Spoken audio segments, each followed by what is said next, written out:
Welcome once again to Yahtzee Tries. I'm Yahtzee, and I'm trying, in many senses of the word. And the first game I'm trying is Flock. FromSoft, pay attention. Start giving your haircuts cute names. Flock you. That's my name. Waka waka. Flock is a deliberately low-stakes game in which you play a dude made of fuzzy felt riding a similarly textured bird whose job is to fly around a serene pastel-coloured open world, scanning and assessing weird blobby creatures and getting them to follow you around in your titular flock. You also get to let sheep graze on meadows, because I guess the title implies that sheep will be involved and they didn't want to get in trouble with advertising standards. I also got a little bit of like Viva Pinata. Yeah, I don't think I've ever played that. Oh my god, don't tell that to Nick. Nick will make you play it. Blimey.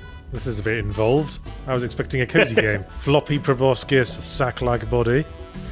Nocturnal master. You've got a sack-like body. Tag yourself. Can we get off now? No, okay. Blues. On the one hand, Flock is one of those games where if you ask it what the fuck it expects you to do, or why you would even want to have a fleet of multicoloured sausages following you around, it replies, hey, this isn't that kind of game, just vibe, man.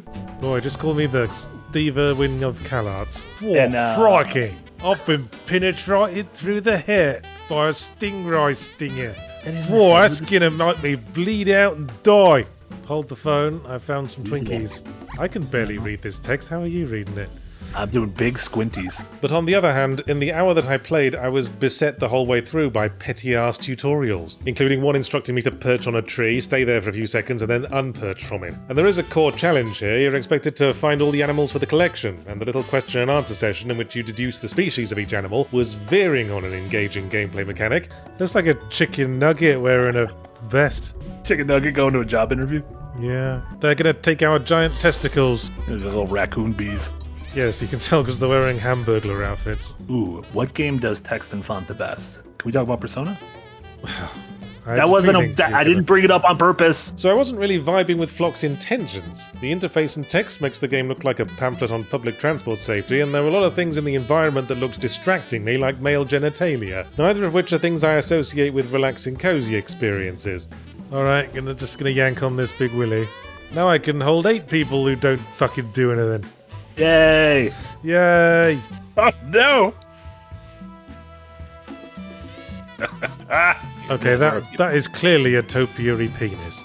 Do you control your, Okay, I'm sorry to have to keep bringing it up, but there's another penis here. Cozy games for me are about doing simple tasks to the end of achieving a clear goal, not hunting through cotton wool balls for one of several varieties of fuzzy penises. Our next game was Anger Foot, a first-person action game that seems to be joining Mullet Mad Jack in the subgenre of ultra-primary loop-focused gameplay, with more than a little influence from Hotline Miami on the side.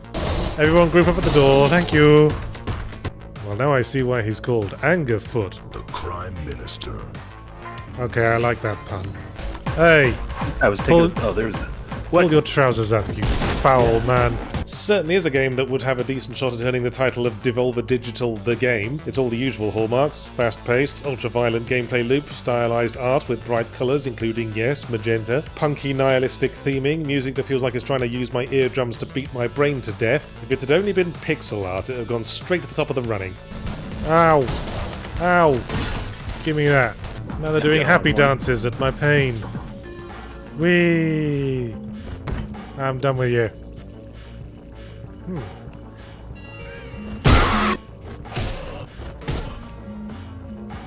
I'd just like to make things dead. I do like the visual style of Angerfoot. The animation of the larger-than-life Muppet-esque characters feels weirdly natural and appealing, and quickly dispatching them has the lovely satisfying weight you want from over-the-top fun combat, especially kicking them across the room, at least when they're not all clumped together in a doorway, and it feels like you're trying to cram several pairs of jeans into an overloaded suitcase. Am I drunk yet? Does that count as drunk? Toilet booze. The best kind. Are you booze? Well, that's an energy drink. That's not booze at all. That's the opposite of booze. Drink. Feck. Arse. Girls. So in the all-important core gameplay loop, not much to complain about. The setting is so well established you can practically smell the urine stains. You should not live. They keep popping out of nowhere. Where's all the beer? Drink the beer that's next to the turd. I'm less of a fan of the broader structure of the game with the level-by-level progression and fucking Super Mario World map screen. Reminds me a lot of El Paso Elsewhere, which devolved into a decidedly overlong succession of repetitive nonsensical corridor maps, which aren't procedurally generated, but you could certainly believe that they were. Well, that works. This is absurd. How many doors? Nuts! Help! Ugly, stupid loser with a $5 dono. That's their name. That was not me making a judgment call. I'm sure you're one. Don't kick her. Don't kick her. You can't kick the baby. Beautiful. Look at that. Going out on a victory. Still, as a venue for mindless violence, it does the job, and that's all. Maybe that's all you need. I could believe that. I mean, look at how you're dressed. Tarvey, eat his butt. Tarvey, eat his butt. Eat your butt. Eat your butt. It's full of vitamins and minerals. Either he completely trusts me, or he completely doesn't give a shit. Our next game is Arranger, which proudly announces that it comes to us in part from the artist of Braid. So if you want to know what he's been putting effort into these last who knows how many years, it certainly wasn't this. Joke. That was a joke. Oh, we were a little baby abandoned by a sliding tile using mother. That baby was us. Kind of sounds like a digitized sound of water pouring into a bottle. Oh. Oh no, we injured caretaker Foffy. I think that was an enemy in Earthbound. Foffy's body gone rotty. Arranger is a rather pleasing game based around sliding tile puzzles. You know, those things everyone hates when they show up in Resident Evil games as door-locking mechanisms. Some bright spark said, let's make a game that's just a great big one of those. Then maybe we could make a game about a dude who can only walk by doing fishing minigames. Everyone here's got starting town syndrome. They're all probably all going to spontaneously combust at the end of the first act. What is that building? It's kind of fucked, isn't it? Well, I haven't been reading the dialogues because I can't read. Draws pentagrams, wears black, trench coat phase. Yahtzee, are you a goth?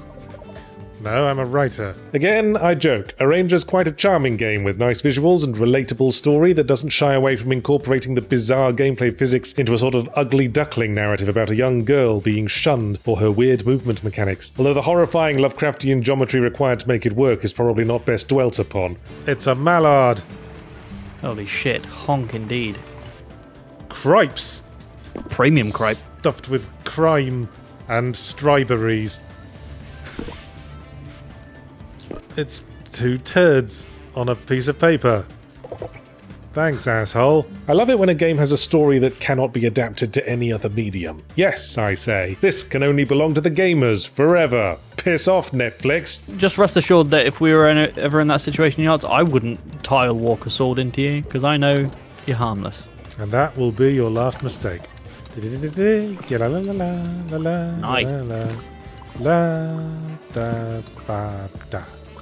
If it's stupid but works, it's not stupid. The core mechanic calls for an almost Portal-esque paradigm shift in how we think our way around the physical space we're in, and it becomes satisfying when you learn to zoom around the environment by exploiting wraparound physics rather than painstakingly toddling one space at a time. I do wonder if the game will ever introduce gameplay besides puzzles about maneuvering things into places, but maybe that's asking too much. It's the fucking title of the game, and I admit that boss fight was interesting.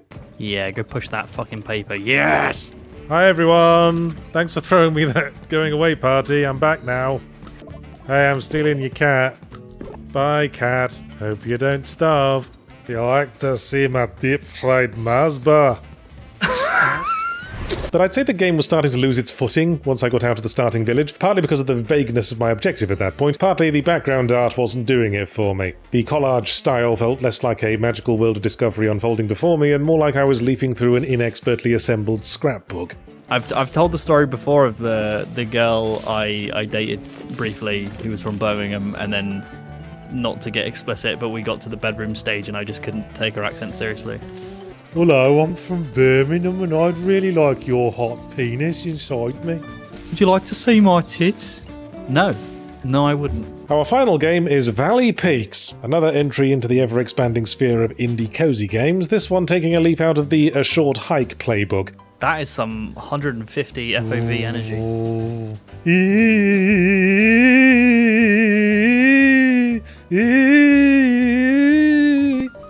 Speed Oh run. my Speed run. God. A speed climber like me Fucking hell. can't stop him. Speed run. Speed run. Oh. You're a cute animal on holiday in a stylized world, embarking upon a mainly exploration and traversal-focused experience, with a heavy emphasis on climbing, utilizing an extremely simplified sticky hands mechanic. Who, yes, don't look to this for your realistic climbing action. There isn't a chalk bag in sight. Well, I was about to say, gosh, it's pretty, but it kind of isn't.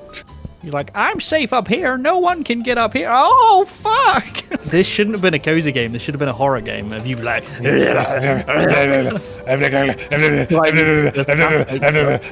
Heads, skin. The fact that it's doing the cozy simplified climbing sim in first person is interesting, although I wonder if it was a good idea. The first person perspective adds a disquieting intensity to proceedings, and the weird field of view doesn't help. As Jay pointed out, the way your mysterious elasticated form scrambles madly from handhold to handhold has more disquieting body horror vibes than cozy ones, akin to something like Carrion. Heads. Give me your spine. Cryptid. I am the mountain spider creature. I drink spinal fluid. I can bite off and regrow my limbs at will. You look worried. You should be. Still, the music does its best to compensate, if somewhat heavy-handedly, and I have to admit, while the climbing could get a little frustrating as the difficulty ramped and keeping the mouse buttons held down was a little uncomfortable, I wanted to keep playing for those satisfying moments of victory when I reached the top. It's solid second-screen podcast accompaniment material. Oh my God. Oh shit. Oh fuck. Well, I got the stamp on my card. We can see the signal spreading like an OnlyFans vagina. Music's certainly trying to push a cozy vibe, forcibly if necessary. Oh, I'm up to Birmingham for bangers and mash, yeah. I'm going to have them with my tea and then get into a car crash. If only those moments weren't spoiled when I cast a look around to enjoy the mountain vistas and remembered, oh yeah, this game looks like ass. I think we might have nipped a little too much of the specific cozy Kool-Aid that says you have to look like Peppa Pig threw up all over a PS1. Dithering makes me think of Windows 3.1. I like to put colours in a big shape. Whee! I got a sledge now. Fuck. Yeah. Or did. Yeah. Yeah. Now I know how the Native Americans felt when their cultural identity was suppressed. It's sure it's exactly the same. God, we're fucking British. The clashing colours, the ugly dithering, the thick grey outlines, it makes me think of those hideous tech demo Easter egg things they used to put in Microsoft Excel back in the 90s. Throwing up all over Peppa Pig. Throwing up on a PS1. Oh, my brain! Akira! Ah!